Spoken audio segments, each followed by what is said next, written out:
रामपुर गांव में दो गरीब बहनें रहा करती थी। दोनों घर के बाहर मिट्टी का घरौंदा बनाकर खेल रही थी। तुम दोनों ने सुबह सुबह खेलना शुरू कर दिया। चलो घर जाओ, घर के अंदर बैठकर पढ़ाई लिखाई करो। चलो। पापा, आज तो रविवार है, थोड़ी देर खेल लेने दीजिए ना, उसके बाद पढ़ाई कर लेंगे।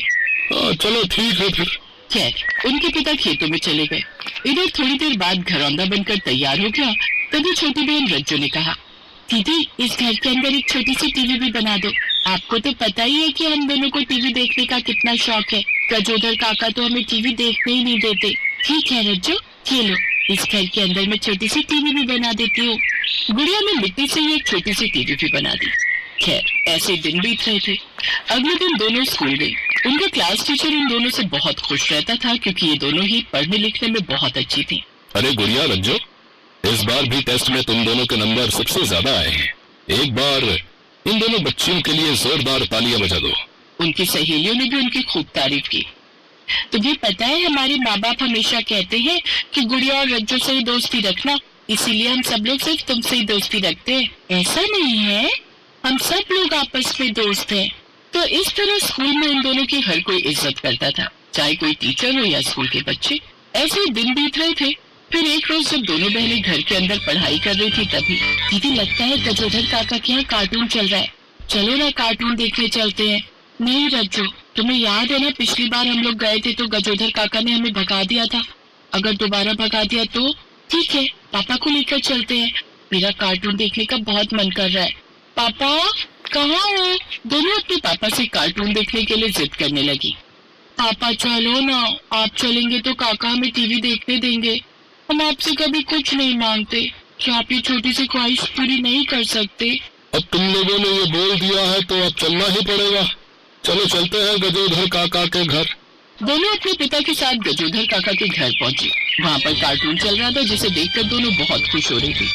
तभी गजोधर ने गुस्से में कहा, क्या भाई साहब, आपका जब मन होता है तब अपनी बेटियों को लेकर हमारे यहाँ चले आते हो है? अगर इतना ही शौक है तो अपनी दोनों बच्चियों को टीवी लेकर क्यों नहीं दे देते हैं? ये सुनकर दोनों बच्चियों की आंखों से आंसू छलक पड़े। उनके पिता को भी बहुत बुरा लगा। माफ करना गजोधर, हम तो आपको अपना मानते थे इसलिए चले आते थे। चलो बच्चों घर चलो, आज के बाद कभी भी टीवी देखने की जिद मत करना। वो अपनी दोनों बेटियों को लेकर वहाँ से चला गया। दोनों बेटियां बेचारी रास्ते भर रोती रही, लेकिन ये सब कुछ वहाँ से गुजर रहे उनके टीचर ने देख लिया। इस गांव में टीवी सिर्फ इस आदमी के घर पर ही है, शायद इसी वजह से इसे अपनी टीवी पर घमंड है। बेचारी छोटी छोटी बच्चियों को डांट कर भगा दिया, ऐसा नहीं करना चाहिए। बेचारी पढ़ने में कितनी अच्छी है, इन्हें अगर छोटी सी खुशी ना मिल पाए तो बेकार है। मैं इन्हें टीवी दिलाऊंगा। अरे मास्टर साहब, आप ये टीवी लेकर क्यों आ गए? अरे वो सब छोड़ो भाई साहब। गुड़िया रज्जू, तुम लोग मुझसे वादा करो कि इस बार क्लास में 100 में से कम विषय में 90 अंक लेकर आओगी।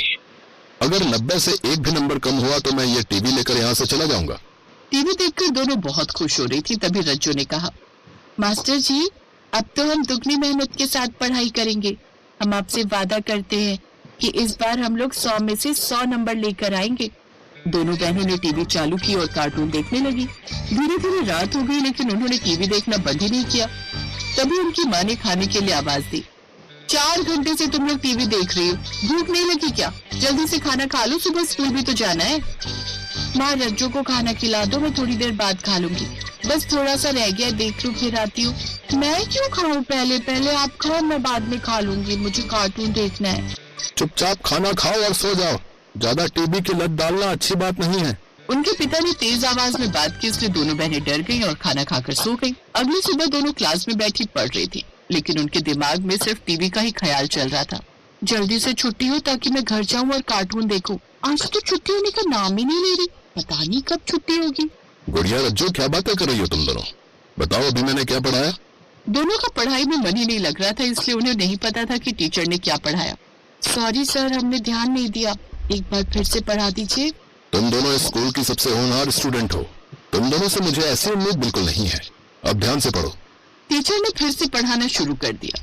छुट्टी के बाद दोनों दिन भर टीवी देखती रही। जब उनके पिता रात को घर आए तब उन्होंने खाना खाया।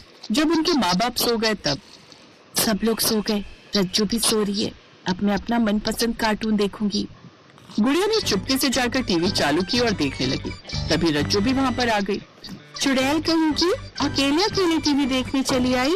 चुपचाप टीवी देख, अगर मम्मी पापा जाग गए तो हम दोनों टीवी नहीं देख पाएंगे। दोनों चुपचाप टीवी देखने लगी। अब ये उनका रोज का काम हो गया था। स्कूल से आते ही दोनों टीवी देखने लग जाते। एक रोज रज्जू के पापा जब से टीवी आई है इन दोनों ने तो पढ़ना ही छोड़ दिया है। मास्टर जी से बात करनी पड़ेगी। उनके माता पिता मास्टर जी के घर पहुंचे। मास्टर जी आप अपनी टीवी वापस ले जाइए। दोनों दिन रात टीवी देखती रहती हैं, लड़ती रहती हैं। पढ़ाई पर तो ध्यान ही नहीं है उनका। देखिए, अगर मैंने टीवी वापस ले ली तो उन दोनों के दिमाग में टीवी के ही ख्याल चलते रहेंगे। मैंने कुछ सोच समझ के ही उन्हें टीवी दिया है। उन दोनों को टीवी देखने दीजिए, बिल्कुल मना मत कीजिए। तो अब उनके माँ बाप ने भी पूरी आजादी दी टीवी देखने की। दिन रात दोनों बहनें आजादी के साथ टीवी देखती रहती थी। धीरे धीरे फाइनल एग्जाम आ गए। रिजल्ट वाले दिन बच्चों, आज इस क्लास में कुछ ऐसा हुआ है जिसकी उम्मीद मैंने कभी नहीं की थी। इस क्लास की सबसे होनहार लड़कियां गुड़िया और रज्जो फेल हो गई हैं। बाकी सभी बच्चे अच्छे नंबरों से पास हुए हैं। मुबारक हो। ये सुनकर दोनों के पैरों तले जमीन खिसक गई। मास्टर जी रिजल्ट बताकर चले गए। आज के बाद हमारे माँ बाप कभी नहीं चाहेंगे कि हम तुम्हारे साथ दोस्ती रखें। आज के बाद इन दोनों से कोई भी दोस्ती नहीं रखना, वरना ऐसे ही फेल हो जाओगे। सारे बच्चे उन्हें चिढ़ाते हुए चले गए। गुड़िया और रज्जो की आंखों में आंसू थे। दोनों को अब अपनी गलती का एहसास हो चुका था, इसलिए दोनों तुरंत मास्टर जी के पास पहुंची। मास्टर जी, ये सब उस टीवी की वजह से हुआ है। आप अपनी टीवी ले जाइए। टीवी देखना बुरी बात नहीं है, उससे हम बहुत कुछ सीख भी सकते हैं, पर किसी भी चीज की लत हमें बर्बाद कर सकती है। टीवी देखो, लेकिन सिर्फ 1 घंटा। बाकी समय पढ़ाई करो जैसे पहले करती थी। उस दिन के बाद दोनों बहनों ने लड़ना बंद कर दिया और पूरा ध्यान पढ़ाई पर देने लगी। पढ़ाई के बाद सिर्फ 1 घंटा वो टीवी देखती थी, जिसका परिणाम ये रहा कि अगले साल दोनों ने टॉप किया और उनकी खोई हुई इज्जत उन्हें वापस मिल गई।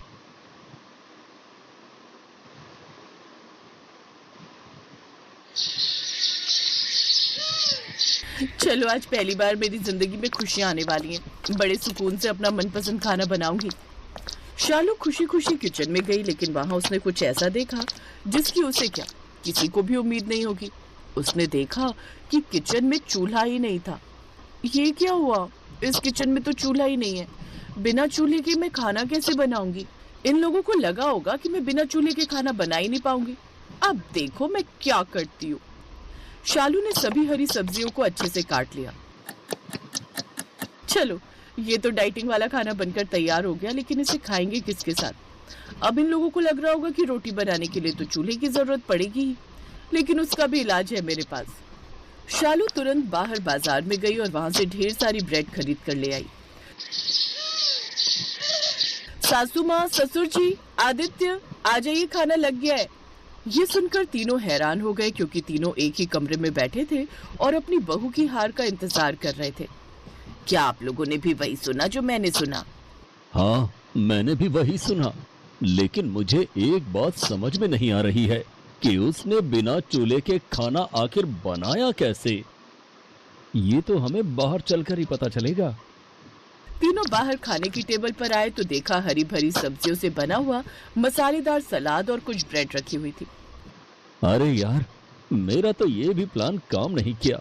चलो कोई बात नहीं, कम से कम इसी बहाने अब दोनों सास बहू लड़ेंगी तो नहीं चूल्हे की वजह से।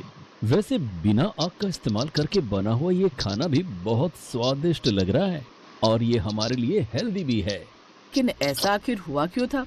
क्यों आखिर उस घर में बिना चूल्हे वाली रसोई बनाने की जरूरत पड़ गई? और क्या अब उस रसोई में कभी भी चूल्हा नहीं जलेगा? ये जानने के लिए हमें कहानी में थोड़ा पीछे चलना होगा। शालू पहली बार ब्याह कर जब अपने ससुराल आई, तब वो अपने साथ एक बहुत ही शानदार चूल्हा लेकर आई। देख बहू, पहली बात तो हम दहेज के सख्त खिलाफ हैं, लेकिन फिर भी तू चूल्हा लेकर आई है तो इसे चुपचाप स्टोर रूम में रख दे, क्योंकि किचन में तो वही चूल्हा इस्तेमाल होगा जो मुझे दहेज में मिला था। ठीक है सासू माँ, इसमें कौन सी बड़ी बात है। जब तक वो चूल्हा चल रहा है तब तक उसे चलाएंगे। जब वो खराब हो जाएगा तब मैं अपना वाला चूल्हा निकाल लूंगी। शालू ने अपना चूल्हा स्टोर रूम में रख दिया और किचन में जाकर अपनी सास के चूल्हे पर खाना बनाने लगी। खैर, शालू खाना बनाकर जब टेबल पर लाई तो वहां पर उसके सास, ससुर, आदित्य सब पहले से ही बैठे थे। बहू, तेरी माँ ने तुझे खाना बनाना नहीं सिखाया था क्या? इतना वक्त लगता है खाना बनाने में। सासू माँ, आप मुझे कुछ भी कह लीजिए, लेकिन मेरे मायके वालों को कुछ भी कहने की जरूरत नहीं है। और खाना आपके चूल्हे की वजह से देर से बना है। इतना धीरे धीरे चलता है कि पूछो ही मत। इतने स्लो मोशन में तो राघव भी डांस नहीं करता। तू क्या हे कर रहा है? वो मेरे चूल्हे को बुरा कह रही है और तुझे हंसी आ रही है। अरे तो उसमें बुरा मानने वाली क्या बात है? बहू बिल्कुल सही तो कह रही है। तुम्हारा चूल्हा बहुत पुराना हो चुका है, कई बार तो उसे रिपेयर करवा चुके हैं। अब उसे स्टोर रूम में रख दो। शाम को उसके ससुर ने कहा, अरे बहू, जरा चाय बना दोगी क्या? ससुर जी ऐसे क्यों बोल रहे हैं? आपको तो मुझे आदेश देना चाहिए। मेरा भी चाय पीने का मन है। मैं हम तीनों के लिए चाय बना देती हूँ। सासू माँ को भी बुला लीजिए। शालू किचन में गई, चाय का बर्तन गैस पर रखा और चूल्हा जलाने की कोशिश करने लगी, लेकिन गैस जलने का नाम ही नहीं ले रही थी। तभी अचानक किचन में गैस की महक आने लगी। सासू माँ के चूल्हे से तो गैस लीक हो रही है और चूल्हा जल भी नहीं रहा है। कभी कभी मन करता है इसे उठाकर कबाड़ में फेंक दूं। तभी वहां पर उसकी सास टपक पड़ी। क्या कहा तूने? मेरे चूल्हे को तू कबाड़ में फेंक देगी? खबरदार जो आज के बाद मेरे चूल्हे के बारे में कुछ भी कहा तो। सासू माँ, ये चूल्हा अपना दम तोड़ चुका है, जलने का नाम ही नहीं ले रहा, तो मैं क्या करूँ? आप ही देखिए, गैस की महक आ रही है, कहीं से आपका चूल्हा लीक हो रहा है। उन दोनों की आवाज सुनकर वहां पर शालू का ससुर भी पहुंच गया। अरे क्या हो गया? क्यों लड़ रही हो तुम दोनों बच्चों की तरह?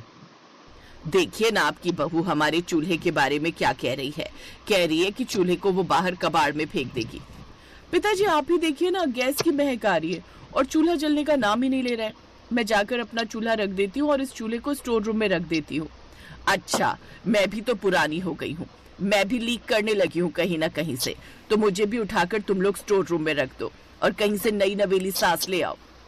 तुम तो बात का बतंगड़ बना रही हो। ठीक है, मैं तुम्हारा चूल्हा अभी रिपेयर करवा कर लाता हूँ। कुछ दिनों तक वो चलता रहा, लेकिन उसके बाद फिर से ये लो, आज फिर से चूल्हा ढंग से नहीं जल रहा है। 1 घंटा तो चूल्हा जलाने में ही लग जाता है। आज मैं खाना बनाऊंगी नहीं। धीरे धीरे रात के 10 बज गए। तभी आदित्य ने शालू को आवाज देकर बुलाया। शालू, रात के 10 बज गए हैं, मुझे सुबह काम पर भी जाना है। अभी तक खाना नहीं बना क्या? अरे कैसे बनाऊं खाना? जब चूल्हा जल ही नहीं रहा तो कैसे बनेगा? 1 घंटा तो चूल्हा जलाने में ही लग जाता है। मैं नया चूल्हा लेकर आई हूँ, वो बेचारा स्टोर रूम में रखा हुआ है, उसकी कोई इज्जत ही नहीं। अभी तक तो सब कुछ ठीक से चल रहा था। जब से तेरी बीवी इस घर में आई है तब से इस घर में हर रोज मेरे चूल्हे को लेकर लड़ाई हो रही है। ऐसा करती हूँ, इस चूल्हे को लेकर मैं ही इस घर से निकल जाती हूँ, फिर सारा मामला ठीक हो जाएगा। माँ, एक चूल्हे को लेकर इतना ज्यादा पजेसिव क्यों हो रही हो? हम लोग आपके चूल्हे को कहीं बाहर फेंकने तो नहीं जा रहे। उसे चुपचाप सजाकर स्टोर रूम में रख देते हैं। हर रोज आप उसके दर्शन कर लेना। शालू नया चूल्हा लेकर आई है, उसमें जल्दी खाना भी बन जाएगा।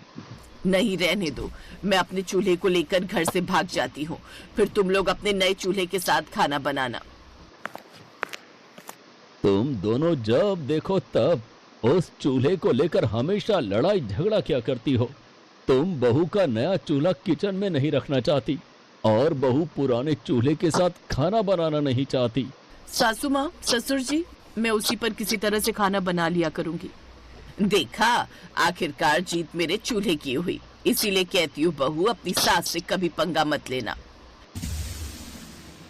और शालू उसी में खाना बनाने की कोशिश करने लगी। वो बार बार चूल्हा जलाने की कोशिश कर रही थी, लेकिन चूल्हा जल ही नहीं रहा था। तभी अचानक गैस लीक होने की वजह से आग पकड़ ली। शालू की साड़ी भी जलने लगी। वो जोर जोर से चिल्लाने लगी, आदित्य बचाओ, पिताजी बचाओ, बचाओ। आदित्य ने बाल्टी भर भर कर जल्दी से पानी डाला और थोड़ी देर में आग बुझ गई। 3 दिन के इलाज के बाद शालू ठीक होकर वापस घर आ गई।